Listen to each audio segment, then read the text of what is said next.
Aziz tomoshabinlar, hammamiz pulni tejashni xohlaymiz. Ayniqsa pensiya yoshidagi fuqarolarimiz uchun har bir tiyin muhim ahamiyatga ega. Kommunal to'lovlar, uy-joy xarajatlari kabi majburiy to'lovlar ko'pincha oilaviy byudjetga katta yuk bo'ladi. Ayniqsa aprel oyidan boshlab ko'pchilikni hayratga soladigan, ammo juda muhim bir yangilik bor. Bu sizning xarajatlaringizni sezilarli darajada kamaytirishi mumkin. Bu ma'lumot shunchaki muhim emas, balki hayotingizni sezilarli darajada osonlashtirishi, oilaviy byudjetingizga katta yordam berishi mumkin bo'lgan tanqidiy ma'lumotdir. Kimlarga tegishli ekanligini, qanday imtiyozlar haqida gap ketayotganini va ularni qanday olish mumkinligini bilish uchun videoni oxirigacha ko'ring. Hozirroq kanalimga obuna bo'lishni va ushbu videoga like bosishni unutmang. Chunki sizning qo'llab-quvvatlashingiz men uchun juda qimmatli. Asosiy muammo oldin qanday edi va hozir nima o'zgardi? Oldinlari pensiya oluvchilarimiz kommunal xizmatlar uchun to'liq hajmda to'lashar edi yoki mavjud imtiyozlar juda cheklangan va barcha xarajatlarni qoplamas edi. Masalan, ko'pgina pensionerlar uchun faqatgina ma'lum bir miqdordagi elektr energiyasi yoki tabiiy gaz uchun kichik chegirmalar mavjud bo'lib, bu ham barcha toifalarga taalluqli emas edi. Suv, issiqlik, qattiq maishiy chiqindilarni olib chiqib ketish, lift xizmati va uy-joyni saqlash kabi boshqa xizmatlar uchun ular to'liq narxda to'lashga majbur edilar. Bu esa ko'plab keksa yoshdagi fuqarolarimiz uchun, ayniqsa kam daromadli oilalar uchun katta yuk bo'lib kelayotgan edi. Chunki pensiya miqdori kun sayin o'sib borayotgan narxlar va tariflar oldida ko'pincha yetarli bo'lmasdi. Inflyatsiya va kommunal xizmatlar narxlarining muntazam oshib borishi pensiya yoshidagi fuqarolarning hayot sifatiga salbiy ta'sir ko'rsatib, ularni ba'zi asosiy ehtiyojlardan voz kechishga majbur qilardi. Bu vaziyatda davlatning ijtimoiy himoya mexanizmlari yanada muhim ahamiyat kasb etadi. Lekin apreldan boshlab vaziyat keskin o'zgardi. Hukumat tomonidan qabul qilingan yangi qarorga binoan ayrim toifadagi pensionerlar uchun kommunal to'lovlar va uy-joy xarajatlaridan katta miqdorda ozod qilish mexanizmi joriy etildi. Bu yangilikning asosiy maqsadi mamlakatimizdagi ijtimoiy himoyaga muhtoj pensiya oluvchilarning moddiy ahvolini yaxshilash. Ularga munosib hayot kechirishlari uchun qo'shimcha imkoniyatlar yaratish va oilaviy byudjetidagi yukni kamaytirishdir. Endi nafaqat elektr energiyasi yoki gaz, balki boshqa muhim kommunal xizmatlar uchun ham sezilarli imtiyozlar taqdim etiladi. Bu o'zgarish nafaqat qisman, balki ba'zi hollarda to'lovlardan butunlay ozod etishni ham nazarda tutadi. Bu esa pensiya yoshidagi fuqarolar uchun haqiqiy katta yordamdir. Nimalarni bilishingiz kerak, kimlarga tegishli va kimlarga tegishli emas. Avvalo ushbu yangi imtiyozlar qaysi to'lovlarni qamrab olishini aniqlab olaylik. Bu imtiyozlar quyidagi kommunal xizmatlar va uy-joy xarajatlarini qoplashga qaratilgan. Yoki elektr energiyasi uchun to'lovlar, 2 tabiiy gaz uchun to'lovlar, 30. Issiq va sovuq suv ta'minoti hamda kanalizatsiya xizmatlari uchun to'lovlar, 4. Markazlashgan isitish xizmatlari uchun to'lovlar agar mavjud bo'lsa, 5. Qattiq maishiy chiqindilarni olib chiqib ketish xizmatlari uchun to'lovlar, 6. Ko'p qavatli uylardagi lift xizmatlari uchun to'lovlar, 7. Uy-joyni saqlash va ta'mirlash uchun majburiy badallar, kvarplata. Bu imtiyozlar nafaqat yagona chegirmalar, balki to'lovlardan qisman yoki to'liq ozod qilish shaklida ham bo'lishi mumkin. Endi esa kimlarga bu imtiyozlar tegishli ekanligini, ya'ni kimlar ushbu yengilliklardan foydalanishi mumkinligini ko'rib chiqaylik. Bu erda har bir pensiya oluvchining holati inobatga olinadi. Shuning uchun diqqat bilan eshitishingizni so'rayman. Ushbu imtiyozlardan foydalanish huquqiga ega bo'lgan asosiy toifalar. 1. Asterisk yolg'iz yashovchi pensiya oluvchilar. Agar pensiya oluvchi shaxs yolg'iz yashasa va uning daromadi belgilangan eng kam iste'mol xarajatdan past bo'lsa, bu toifaga ayniqsa ehtiyojmand bo'lgan shaxslar kiradi. Chunki ular hech kimning yordamisiz o'zlarining barcha xarajatlarni qoplashga majburdirlar. Ular ko'pincha butun kommunal to'lov summasining 70%gacha bo'lgan miqdorda chegirma olishlari mumkin. 2. Kam daromadli pensiya oluvchi oilalar. Agar pensiya oluvchi oilaning umumiy daromadi har bir oila a'zosiga to'g'ri keladigan eng kam iste'mol xarajatidan kam bo'lsa, bu holatda nafaqat yolg'iz yashovchi, balki oilasi bilan yashovchi, ammo moddiy jihatdan qiynalayotgan pensionerlar ham qo'llab-quvvatlanadi. Chegirma miqdori odatda 50% dan 60% gacha bo'lishi mumkin. 30 astroz. Birinchi va ikkinchi guruh nogironligi bo'lgan pensiya oluvchilar. Astirish ushbu toifadagi fuqarolar ularning daromadidan qat'iy nazar qo'shimcha ijtimoiy himoyaga muhtoj hisoblanadi. Ularning nogironligi tufayli yuzaga keladigan qo'shimcha xarajatlari borligini hisobga olgan holda ular uchun ham sezilarli imtiyozlar nazarda tutilgan. Odatda bu oltin mahkumdan 75 pidgacha chegirmalarni o'z ichiga oladi. Astarsk 2-jahon urushi qatnashchilari va mehnat faxriylari. Tarixiy xizmatlar uchun alohida e'tirof etilgan shaxslar ham ushbu imtiyozlardan foydalanishlari mumkin. Ular uchun chegirmalar ko'pincha eng yuqori darajada, hatto ba'zi xizmatlar uchun to'liq ozod qilishgacha bo'lishi mumkin. Bu davlatning ularga bo'lgan hurmati va ehtiromining ifodasidir. Endi esa kimlarga ushbu imtiyozlar tegishli emasligini, ya'ni kimlar xavotir olmasligi kerakligini aniqlashtiramiz. Chunki ularga bu yangiliklar taalluqli emas. 1. Astirish yuqori daromadli pensiya oluvchilar.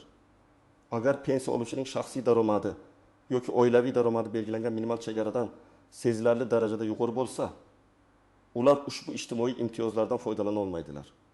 Bu imtiyozlar aynan ehtiyojmand qatlamini qo'llab-quvvatlashga qaratilgan. 2. Astirish ishlaydigan, daromadli oila a'zolari bilan yashovchi pensionerlar. Astirish agar pensioner oilasining tarkibida yuqori daromadga ega bo'lgan ishlaydigan a'zolar mavjud bo'lsa, ularning umumiy daromadi pensiya oluvchiga imtiyoz berish uchun belgilangan chegaradan oshib ketishi mumkin. Bu holda ham imtiyozlar taqdim etilmaydi. 30. Bir nechta mulkka ega bo'lgan pensiya oluvchilar. Agar pensiya oluvchi bir nechta ko'chmas mulkka, masalan bir nechta kvartira yoki uylarga ega bo'lsa, imtiyozlar faqat ular doimiy yashaydigan asosiy turar joy uchun beriladi, boshqa mulklar uchun emas. Ko'pincha bunday shaxslarning moddiy ahvoli yaxshi deb hisoblanadi va ular ijtimoiy yordamga muhtoj emaslar. Keling, bir nechta aniq real hayotiy misollarni ko'rib chiqaylik, raqamlar va vaziyatlar bilan. Misolik, yolg'iz, kam daromadli pensiya oluvchi aya 7-8 yoshda. Toshkent shahrining Yunusobod tumanida yolg'iz bir xonali kvartirada yashaydi. Uning pensiyasi har oyda 1 million so'm. Ayaning har oylik kommunal to'lovlari, gaz, svet, suv, uy ta'mirlash uchun kvart plata va chiqindi xizmati o'rtacha 500 ming so'mni tashkil etadi. Bu uning pensiyasining 3dan 1 qismidan ko'prog'ini tashkil qiladi. Yangi qoida bo'yicha u yolg'iz va kam daromadli bo'lgani uchun kommunal to'lovlarda 7%gacha chegirma olish huquqiga ega. Bu shuni anglatadiki, 500 ming so'mning 7%ini, ya'ni 370 ming so'mini o'sha aya endi to'lamaydi. Uning oylik to'lovi 1 ming so'mga tushadi. Bu uning byudjetida har oy 2 ming so'm tejash imkonini beradi.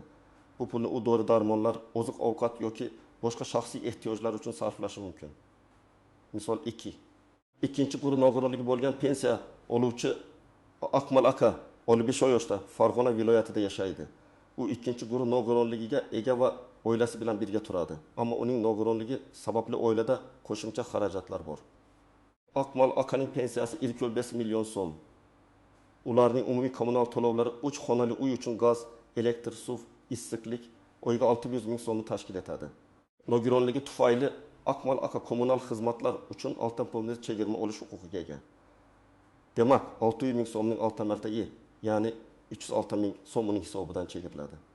Akmal aka oilasi bilan endi oyga atigi 2 ming so'm kommunal to'lovi to'laydi. Bu ularga har oy 306 ming so'm tejash imkonini beradi. Bu esa nogironligi bo'lgan shaxsning ehtiyojlariga sarflanishi mumkin bo'lgan jiddiy yordamdir. Misol uchun, kam daromadli pensiya oluvchi xotin Murod aka va Zaynab aya ikkalasi ham pensiya yoshida. Ular Samarqand shahrida yashaydilar. Murod akaning pensiyasi 6 million so'm, Zaynab ayaning pensiyasi 4 million so'm. Ularning umumiy oylik pensiyasi 3 million so'm. Kommunal to'lovlari ikkita xonali kvartira uchun oyga 700 ming so'mni tashkil etadi. Ular kam daromadli pensiya oluvchi oila hisoblanganligi sababli ularga hisob chegirma beriladi. Bu esa 7 ming so'mning ehimadamga, ya'ni 2 ming so'm tejashlarini anglatadi. Endi ular kommunal to'lovlar uchun oyga atiga 2 ming so'm to'laydilar. Bu ularning pensiyasining ancha katta qismini boshqa ehtiyojlarga sarflash imkonini beradi. Bu o'zgarishlarning sabablari va oqibatlari bu imtiyozlar hukumatning ijtimoiy adolat tamoyillariga sodiqligidan dalolat beradi. Asosiy sabab jamiyatning eng zaif qatlamlarini, ya'ni pensiya yoshidagi fuqarolarni moddiy qo'llab-quvvatlash. Kommunal xizmatlar narxlarining o'sishi sharoitida bu yordam ularning hayot sifatini saqlab qolish va yaxshilashga qaratilgan. Oqibatlari juda ijobiy. bir moddiy ahvolning yaxshilanishi. Pensiya oluvchilarning oilaviy byudjetida bo'shagan mablag'lar ularga sifatli oziq-ovqat sotib olish, dori-darmonlarni o'z vaqtida olish, tibbiy xizmatlardan foydalanish yoki oddiygina o'z turmush sharoitlarini yaxshilash imkonini beradi. Ikki ijtimoiy himoyaning kuchayishi bu choralar davlatning o'z fuqarolar haqida qayg'urayotganligini ko'rsatadi. Bu esa jamiyatda ijtimoiy barqarorlikni ta'minlaydi. Ostirish tashvishlarning kamayishi. Moddiy qiyinchiliklar ko'pincha keksa yoshdagi fuqarolarda stress va tashvishlarni keltirib chiqaradi. Xarajatlarning kamayishi ularning ruhiy holatiga ijobiy ta'sir ko'rsatadi. Tuzoqlar va noaniq nuanslar hech qanday qo'yda istisnosiz bo'lmagani kabi, bu imtiyozlar tizimida ham o'ziga xos shartlar, cheklovlar va e'tibor berish lozim bo'lgan jihatlar mavjud. Ular haqida bilish kelajakda tushunmovchiliklar va kutilmagan vaziyatlarning oldini olishga yordam beradi. Istisnolar 1. Cheklangan imtiyozlar. Imtiyozlar barcha xizmatlar uchun cheksiz emas. Har bir kommunal xizmat turi uchun ma'lum bir maksimal foydalanish hajmi belgilanishi mumkin. Undan oshgan qismiga odatdagidek to'lov amalga oshiriladi. Masalan, elektr energiyasi uchun oyga 2000 kilovatgacha chegirma qo'llanilishi mumkin. Tabiiy gaz uchun 300 kub metrgacha. Agar siz undan ko'proq energiya yoki gaz ishlatsangiz, oshiqcha miqdor uchun standart tarif bo'yicha to'laysiz. Bu iste'molni tejashga undash va davlat byudjetiga haddan tashqari yuk tushishining oldini olishga qaratilgan. 2. Mavsumiy imtiyozlar. Ba'zi imtiyozlar faqat ma'lum bir mavsumlarda amal qilishi mumkin. Masalan, isitish tizimi uchun beriladigan chegirmalar faqat isitish mavsumida, odatda oktyabr-aprel oylari amal qiladi. Yoz oylarida bu imtiyozlar qo'llanilmaydi. Chunki markazlashgan isitish xizmati taqdim etilmaydi. Asosiy yashash joyi sharti. Ushbu imtiyozlar faqat pensiya oluvchining doimiy ro'yxatdan o'tgan va yashaydigan asosiy turar joy uchun beriladi. Agar sizda boshqa mulk, masalan, dala hovlisi yoki ikkinchi kvartira bo'lsa, u yerda yashamaydigan bo'lsangiz ham, u mulklar uchun kommunal to'lovlar odatdagidek to'lanadi. Bu imtiyozlarning aniq manzilli bo'lishini ta'minlash uchun joriy etilgan shartdir. Tuzoqlar va noaniq nuanslar bir asrash avtomatik emas. Arizali tartib eng muhim tuzoqlardan biri shundaki, bu imtiyozlar avtomatik tarzda taqdim etilmaydi. Siz ularni olish uchun alohida ariza bilan murojaat qilishingiz shart.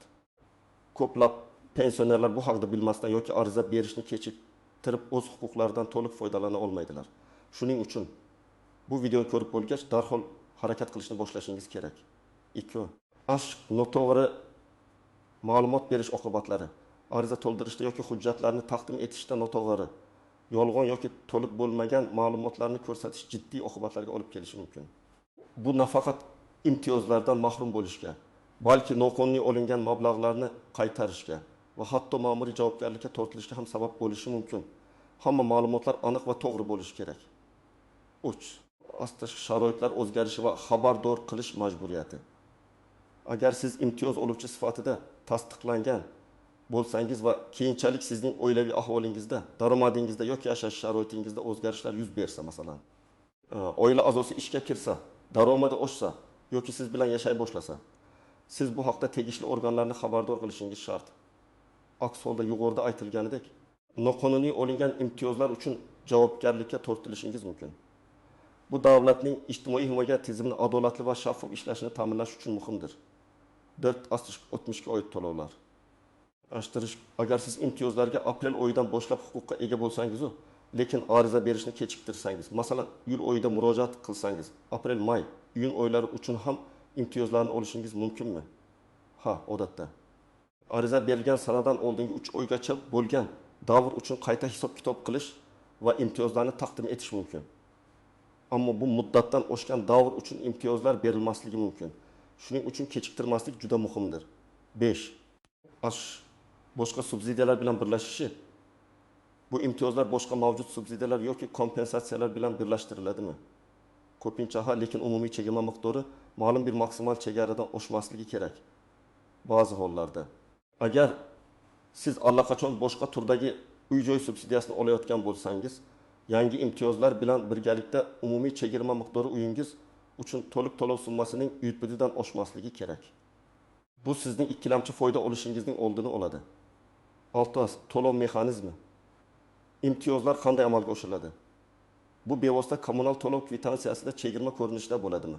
Yoki siz to'liq to'laysiz-u, keyin ma'lum bir mablag' sizning bank hisobingizga kompensatsiya sifatida qaytariladimi? Ko'pincha bu to'g'ridan to'g'ri to'lov kvitantsiyasida aks etadigan chegirma shaklida bo'ladi. Bu esa jarayonni soddalashtiradi. Ammo ba'zi hollarda kompensatsiya mexanizmi ham qo'llanilishi mumkin. Bu sizning bank hisob raqamingiz bo'lishini talab qiladi. Yetik yillik qayta ko'rib chiqish. İmtiyozlar avtomatik tarzda har yili yangilanadimi yoki har yili qayta ariza topshirish kerakmi? Ko'pincha pensionerning daromadlari va oilaviy ahvolidagi o'zgarishlarni hisobga olish uchun imtiyozlar har yili qayta ko'rib chiqiladi va yangi ariza talab qilinishi mumkin. Shuning uchun har yil tegishli organlarga murojaat qilishni unutmang. Amaliy maslahatlar, nima qilishingiz kerak? Endi esa eng muhim qismga o'tamiz. Ushbu imtiyozlarni olish uchun aniq qadamlar va ko'rsatmalar. Harakat qilishingiz va o'z huquqlaringizdan foydalanishingiz kerak. Kechiktirmasdan quyidagi bosqichlarni bajarishni boshlang. 1. Aslish vaqtni boy bermang. Hoziroq harakat qiling. Aprel oyidan boshlab amalga kiritilgan bo'lsa-da, imtiyozlarni rasmiylashtirish uchun vaqt kerak bo'ladi. Qancha tez murojaat qilsangiz, shuncha tez tejashni boshlaysiz. Qayerga murojaat qilish kerak? Sizning turar joyingizga qarab bir nechta variantlar mavjud. Mahalla guzari. Astirish ko'pgina ijtimoiy masalalar bo'yicha dastlabki murojaat nuqtasi bu mahalla guzari hisoblanadi. U yerda sizga oilangiz tarkibi haqida ma'lumotnoma berishadi va imtiyozlar uchun ariza shaklini to'ldirishda yordam berishlari mumkin. Ba'zi hollarda mahalla faollari sizga qaysi tashkilotga murojaat qilish kerakligini aniqlashda ham yordam berishadi. Ijtimoiy himoya agentligining tuman shahar bo'limlari O'zbekiston Respublikasi Prezidenti tashabbusi bilan tashkil etilgan ijtimoiy himoya agentligi aynan shunday turdagi imtiyozlar va subsidiyalar bilan shug'ullanadi.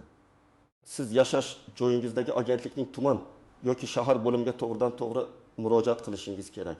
Bu eng to'g'ri va samarali yo'l hisoblanadi.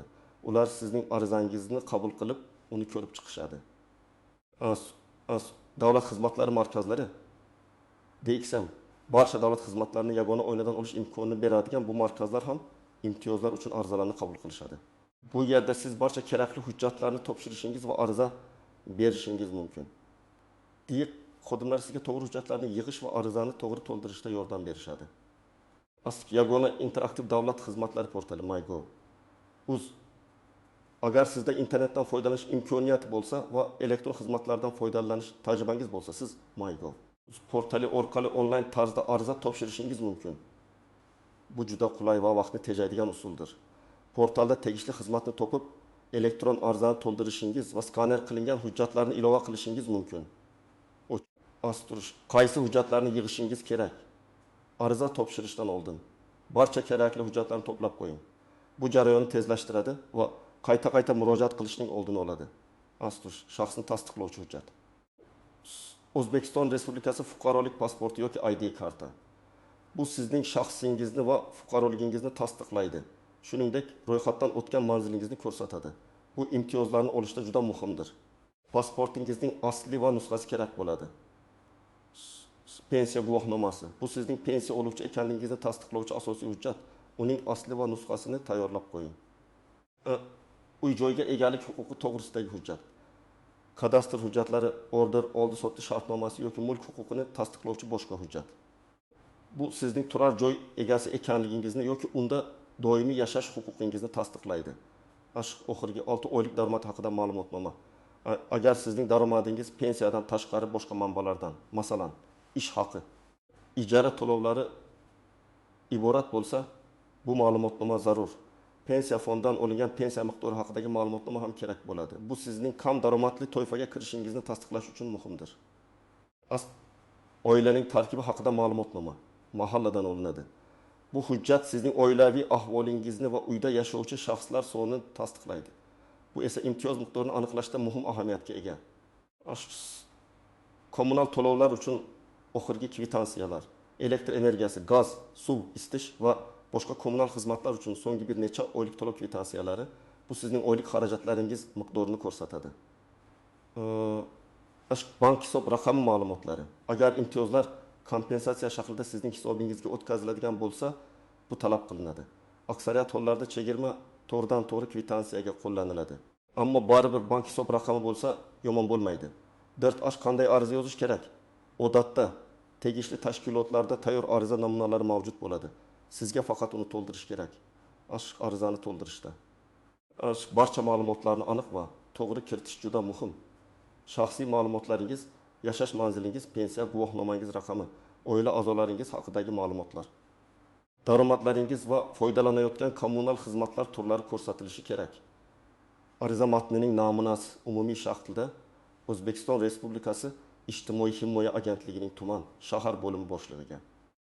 Ism, familiya, otasining ismidan manzil, to'liq yashash manzilingiz, pasport seriyasi va raqami, pensiya guvohnomasi raqami, guvohnoma raqami, telefon raqamingiz, arizamen. Ism, familiya, otasining ismi, O'zbekiston Respublikasi Vazirlar Mahkamasining qaror raqami va sanasi. Masalan, 2024 yil 2 apreldagi 2030 sonli qaroriga asosan aprel oyidan boshlab joriy etilgan kommunal xizmatlar uchun imtiyozli to'lovlardan foydalanishni so'rayman. Men yolg'iz yashovchi pensiya oluvchi, kam daromadli pensiya oluvchi, oila guruh nogironligi bo'lgan pensiya oluvchi, ikkinchi jahon urushi qatnashchisi toifasiga kiraman va belgilangan mezonlarga javob beraman. Ilovada 1. Pasport nusxasi. 2. Pensiya guvohnomasi nusxasi. 3. Uy-joyga egalik huquqi to'g'risidagi hujjat nusxasi. 4. Oxirgi 6 oylik daromad haqida ma'lumotnoma agar mavjud bo'lsa. 5. Oilaning tarkibi haqida ma'lumotnoma. 6. Kommunal to'lovlar uchun oxirgi kvitansiyalar nusxasi. 7. Boshqa kerakli hujjatlar. Masalan, nogironlik guvohnomasi nusxasi. Murojaatimni ko'rib chiqishingizni va tegishli imtiyozlarni taqdim etishingizni so'rayman. Hurmat bilan, imzo sanagi arizani 2 nusxada tayyorlab, bir nusxasini topshirganingizdan so'ng, ikkinchi nusxasiga qabul qiluvchining imzosini, muhri va sanasini qo'ydirib olishni unutmagan. Bu sizning murojaatingiz tasdiqlanganligini isbotlaydi. Xulosa qilib aytganda, aziz do'stlar, aprel oyidan boshlab pensiya yoshidagi ayrim fuqarolarimiz uchun kommunal to'lovlarda katta imtiyozlar joriy etildi. Bu sizning oilaviy byudjetingizni sezilarli darajada yengillashtirishga qaratilgan muhim qadamdir. Davlatimiz o'zining faxriy fuqarolarini qo'llab-quvvatlashga harakat qilmoqda va sizning vazifangiz bu imkoniyatdan unumli foydalanishdir. Hujjatlarni yig'ish va murojaat qilish uchun kechiktirmang. Bu videodagi ma'lumotlar sizga foydali bo'ldi degan umiddaman. O'z fikrlaringizni, savollaringizni izohlarda yozib qoldiring. Ushbu imtiyozlardan kimlar foydalanmoqda, qanday natijalarga erishdingiz biz uchun qiziqarli. Savollaringizga imkon qadar javob berishga harakat qilaman. Videoga like bosing va albatta kanalimga obuna bo'ling, toki bunday muhim yangiliklarni o'tkazib yubormang. Keyingi videolarda ko'rishguncha salomat bo'ling.